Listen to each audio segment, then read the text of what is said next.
in payments, the impact has been more or less neutral, really. Because some categories seem to have obviously declined, like travel and movie bookings, etc. But usage has increased a lot across categories, like bill payments in particular. What has it been like for you? Are you at pre-COVID levels already? And how does the next how do the next 2-3 quarters look like? So, on the payments front, you're right. Like travel, food, some of the other categories will have a slow, growth coming back. Especially travel, as you know, is a very large segment, both on consumer payments as well as our payment gateway business. So that has been a hit. But thankfully for us, because our business is fairly diversified, even within payments in 5-6 large areas. So through the main COVID months of April, May, we saw about 30-35% drop in overall revenues, and currently we are in the 20% zone. So we expect our revenue to recover quite well to our pre-COVID levels by end of September, early October. Aggressive if we get the whole thing back in September, but worst case in October we'll be back.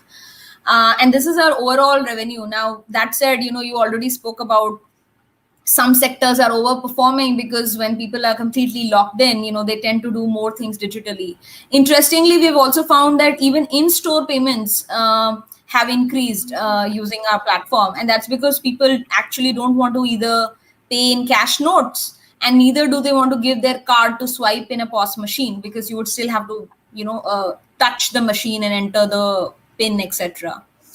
But of course, we also have a credit business which we have developed over the last 2 years, and there, as numbers have gone down significantly. No one wants to do aggressive lending right now, so we have also been conservative.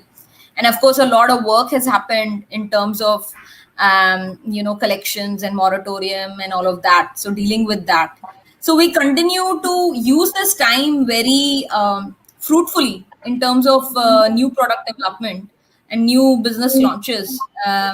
In fact, we launched 2-3 major products in the last couple of months. Just launched one today as well, unique payment link using UPI for users. And in August and September also, we expect to do new launches. So while there are certain segments which we think will take time to recover, we have used this time well to get new products out, which will start generating faster, newer revenue streams for the company. And it is definitely our view that everyone should invest the time well in terms of survival and growing. I think one point I will make is that I appreciate it has been a very difficult time for several companies, especially travel, hospitality, etc.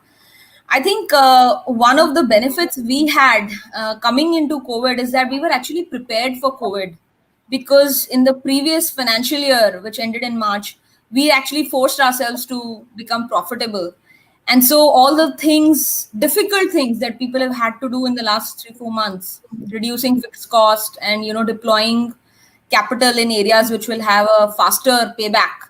I think we did all of that in the last year. And so in a way, we were, let's say, more well prepared than others. But I think it's a good time that most companies are thinking, differently about their cost base and growth plans.